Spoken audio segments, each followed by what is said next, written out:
et elle répond simplement « Il va me tuer ». Il est tard la nuit, le 13 juin 1983, près d'Anchorage, en Alaska. Ici, on est au bout du monde, dans un endroit froid, rude, mais où de plus en plus de gens tentent de recommencer à zéro leur vie, tentent de se refaire. Ouvriers, trafiquants de drogue, proxénètes, tout le monde se croise à Anchorage, et tout le monde essaie de s'en sortir à sa manière. Cette nuit-là, un chauffeur routier rentre de son service. Il pleut légèrement et il croise pas grand monde sur la route. Tout le monde est calfeutré chez soi, loin du froid ou du danger. Mais alors qu'il approche un grand terrain vague rempli de voitures à l'abandon, il aperçoit une silhouette. Elle est mal éclairée par ses phares. C'est compliqué de deviner à quoi elle ressemble. Peut-être une biche ou un autre animal qui rôde. Alors il plisse les yeux et réalise que c'est quelque chose de bien plus inquiétant. C'est une femme qui court à toute vitesse et qui lui fait des grands gestes. Elle lève les bras le plus haut possible sans pour autant les séparer, comme si elle était attachée. Pris par la peur, le chauffeur accélère à nouveau. Il se demande s'il n'est pas juste en train de tomber dans un piège, de juste rentrer chez lui après une longue journée de boulot, pas se retrouver dans un film d'horreur.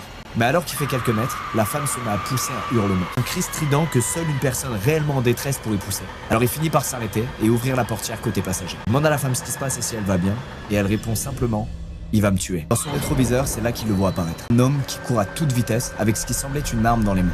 Le routier fait monter la femme et accélère pendant que l'homme continue de courir sur de longs mètres avant de rebrousser chemin. Le camion va trop vite pour lui, la femme est enfin sauvée. Pendant le trajet, elle n'en dira pas plus. Elle demandera juste à être déposée à un motel le long de la route où elle pourra retrouver des amis. En réalité, elle cherche juste à alerter le proxénète qui veille normalement sur elle. Et même si le conducteur insiste pour la conduire au commissariat, la femme refuse et descend au premier motel. C'est donc seul que le chauffeur ira faire sa déposition pour raconter tout ce qu'il a vu lors de cette nuit qu'il marquera à tout jamais. Ce qu'il sait pas encore, c'est que l'homme qu'il a vu dans son rétroviseur est bien connu à Anchorage. C'est un homme apprécié de tous et en qui tout le monde a confiance, un homme qui s'appelle Robert Hansen.